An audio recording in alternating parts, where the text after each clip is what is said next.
एक महिला हैं जिन्हें सांपों से बहुत डर लगता है, इतना डर कि अगर सांप टीवी पर भी देख लें तो चिल्लाने लगती हैं। अब इसे आप क्या कहेंगे? हमें पता है कि टीवी वाला सांप नकली है, लेकिन वो महिला फिर भी उससे डरती है। यहाँ गौर करने वाली बात यह है कि हमारे जागृत मन को तो पता है कि टीवी वाला सांप नकली है और वो हमारा कुछ नहीं बिगाड़ सकता, लेकिन हमारे अजागृत मन इससे बेखबर है और वो टीवी वाले सांप को भी असली मान के बैठ जाता है। अवचेतन मन की शक्ति यहाँ अपना पूरा काम कर रही है। अब आते हैं कहानी में जिन महिला का जिक्र किया गया, उनके साथ भी कुछ ऐसा ही है। उनके अजागृत मन में ये बात बैठी है कि सांप घातक होते हैं और उनसे बचना चाहिए। ये बात एक लंबी प्रक्रिया के दौरान उन महिला ने अपने दिमाग में बैठाई होगी। हमारा जागृत मन, कॉन्शियस माइंड, केवल 5% होता है, जबकि अवचेतन मन, सबकॉन्शियस माइंड 95%। अब ये लाजमी है कि ऐसी स्थिति में 95% की ही बात सुनी जाएगी। कहानी वाली महिला के साथ भी कुछ ऐसा ही है। अक्सर हमारे अवचेतन मन में जो बात बैठ जाती है, हम उसी के प्रति आसक्त हो जाते हैं। बहुत लोगों ऐसा भी मानते हैं कि हमारे अवचेतन मन में पिछले जन्म की बातें छिपी होती हैं, जो हमारे विचारों को बहुत गहरे तक प्रभावित करती हैं। हम सचेत मन, कॉन्शियस, अवचेतन मन, सबकॉन्शियस माइंड और अनिच्छित मन, अनकॉन्शियस माइंड के बारे में चर्चा करेंगे और साथ ही विस्तार पूर्वक जानेंगे अवचेतन मन की शक्ति के बारे में। मन की विभिन्न स्थितियां। वैसे तो मन की विभिन्न 7 स्थितियां होती है, लेकिन इस वीडियो में हम केवल निम्नलिखित 3 पर ही ध्यान केंद्रित करेंगे। पहला, सचेत मन। सचेत मन हमारी वर्तमान स्थिति को दर्शाता है। सचेत मन में अल्पकालिक स्मृति का निवास होता है। मतलब आपके सचेत मन में विचार अल्पकाल, थोड़े समय के लिए ही रहते हैं। कम स्मरण शक्ति के साथ ही सचेत मन आपको आंतरिक और बाहरी अस्तित्व की समझ प्रदान करता है। दूसरा, अनिच्छित मन। अनिच्छित मन में वे विचार, भावनाएं, इच्छाएं और यादें आती हैं जो हमारे सचेत मन में नहीं रहती। अन्य शब्दों में कहें तो अनिच्छित मन में वे सभी यादें होती हैं जिन्हें हमने एक्सपीरियंस किया होता है और उन्हें हम समय के साथ भूल जाते हैं। तीसरा, अवचेतन मन। एक तीसरे तरह की स्थिति तब बनती है जब हमारा मन वर्तमान, भूतकाल और भविष्यकाल की उलझनों में उलझा रहता है। बात चाहे हमारे अनुभवों की हो या फिर इच्छाओं की या सीख की, सब हमारे अवचेतन मन में ही केंद्रित रहते हैं। हमारे शरीर के सबसे महत्वपूर्ण कार्यों को संचालित करने में हमारे अवचेतन मन का बहुत बड़ा योगदान है। खाने का पाचन, दिल की धड़कनें चलाना, रक्त परिसंचरण, नींद को सही समय पर लाना आदि बहुत जरूरी कार्य हमारे अवचेतन मन से ही संचालित होते हैं। यही वजह है कि इस पर हमेशा से वैज्ञानिक, दार्शनिक और धर्मशास्त्री द्वारा ध्यान दिया जाता रहा है। क्या आप जानते थे? अवचेतन मन आपके जीवन के 95% हिस्से को कंट्रोल करता है। दिमाग की सबसे उद्देश्यपूर्ण और सक्रिय स्थिति के रूप में अवचेतन मन को जाना जाता है। अर्थात अगर आप इस पर नियंत्रण करना सीख लें तो आप कठिन से कठिन लक्ष्य भी हासिल कर सकते हैं। जिनके जीवन का कोई पर्पस है, उनके लिए तो ये बहुत जरूरी है तो वे अपने अवचेतन मन पर ध्यान लगाएं और उस पर नियंत्रण हासिल कर महत्वपूर्ण कार्यों पूरे करें, जैसे पढ़ाई में मन लगाना, दिमाग को शांत रखना, वजन नियंत्रित करना, समस्याओं के हल तलाशना, स्वयं पर नियंत्रण रखना। अवचेतन मन बहुत शक्तिशाली होता है। अगर आप इसका सही उपयोग करना सीख गए तो आप एक बेहतर जीवन शैली के साथ साथ मानसिक मजबूती भी प्राप्त कर सकते हैं। लेकिन अवचेतन मन से जुड़ा एक और महत्वपूर्ण पहलू है। आपका अवचेतन मन केवल तभी अच्छे से काम करता है जब चेतन मन उसे सही दिशा दिखाए। अर्थात अवचेतन मन की शक्ति को आप तब ही बेहतर स्थिति में महसूस कर सकते हैं जब चेतन मन उसे सही और गलत का भेद बताकर एक नियंत्रित दिशा दें। ऐसा नहीं होने की स्थिति में अक्सर हमारा दिमाग बेकार की बातों में उलझ जाता है और हमारा जीवन बेहतर और सुखी होने की जगह बेकार और नीरस हो जाता है। अवचेतन मन की शक्ति के लिए चेतन मन का जागरूक होना बहुत जरूरी है। इसे एक उदाहरण के माध्यम से समझे। जैसे मान लीजिए गाड़ी का ड्राइवर अचेतन मन शराब पीकर गाड़ी चला रहा है और गाड़ी का मालिक आप स्वयं पीछे बैठकर सिर्फ देख रहा है और कुछ नहीं कर है। ऐसी स्थिति में शराब में धुत अवचेतन मन अपनी मनमानी करने लगेगा। संभावना इसकी भी बनती है कि वह गाड़ी का एक्सीडेंट कर दे। अब ये सब क्यों हुआ? इसका सीधा और सरल उत्तर यह है कि अवचेतन मन को आपने काबू में नहीं रखा और दिशा निर्देश नहीं दिए, जिस कारण ऐसा हुआ। तो अगर आप स्वयं जागरूक नहीं है तो मन मनमानी करेगा ही और गैर जरूरी एक्शन से आपको बेवजह परेशान करेगा। इसलिए जरूरी है कि आप स्वयं इस पर नजर बनाए रखें और समझने का प्रयास करें कि क्या गलत है और क्या सही। लेकिन ये तभी संभव है जब आप अपने एक्शन के प्रति कॉन्शियस रहेंगे। अवचेतन मन की शक्ति को कैसे जगाएं? अवचेतन मन से जुड़ा एक महत्वपूर्ण पहलू ये है कि यह सही और गलत या फिर कल्पना और हकीकत में भेद नहीं कर पाता है।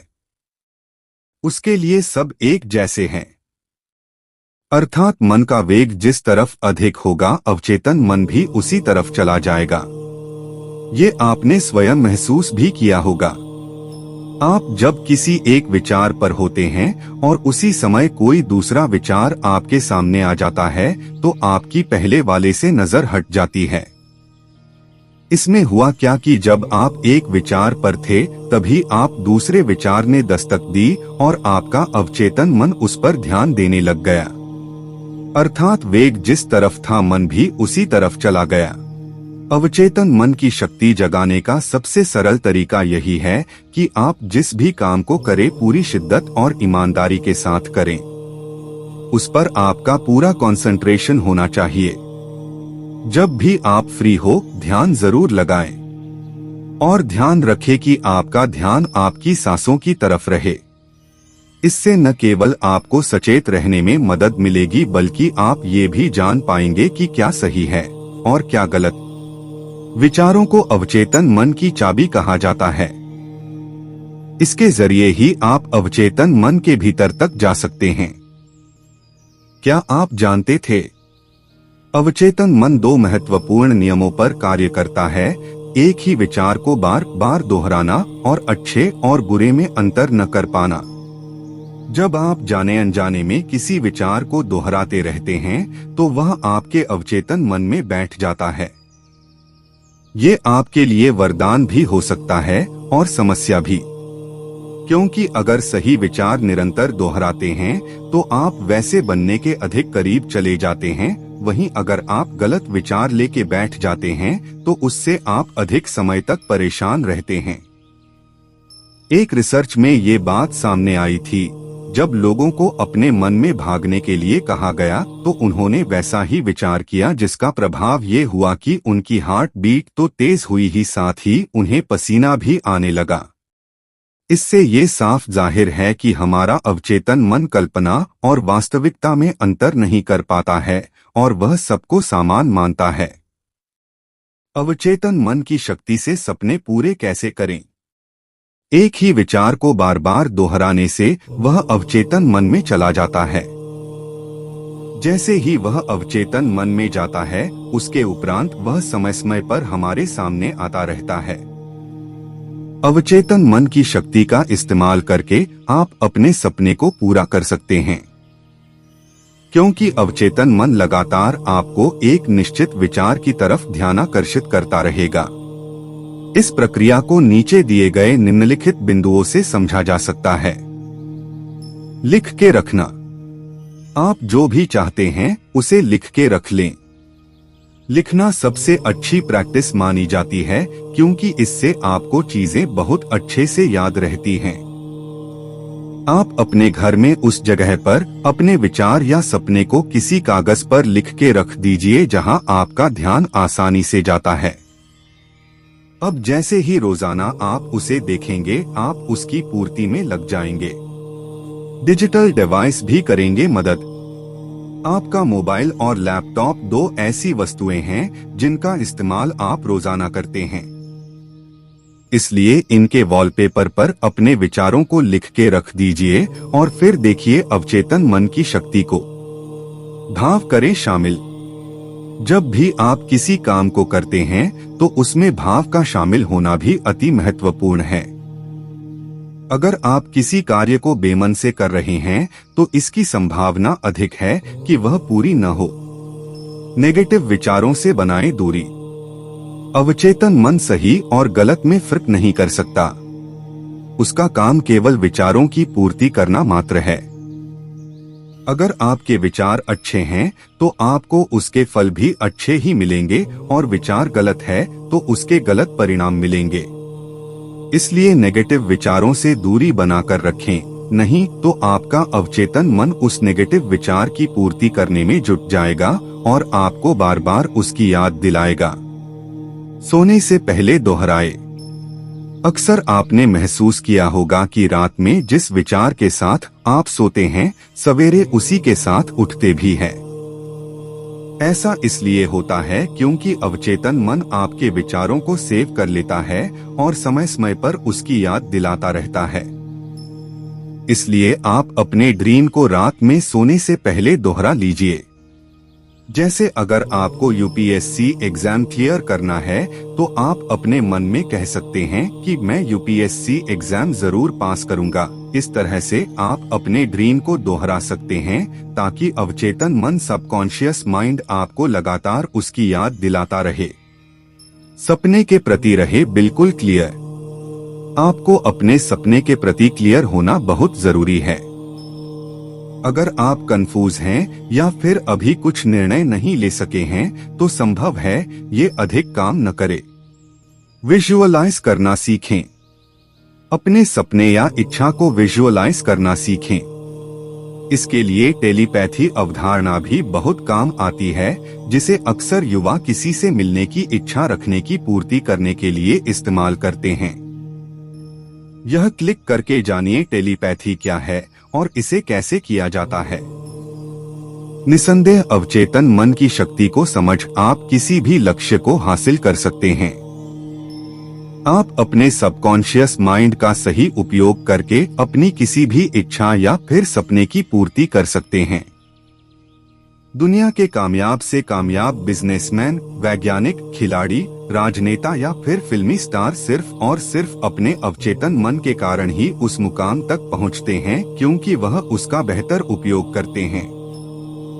एक बात गौर करने वाली है, अगर अवचेतन मन का व्यावहारिक इस्तेमाल न किया जाए तो व्यक्ति कई तरह की कामयाबी को अपने सामने से जाते हुए देखता है।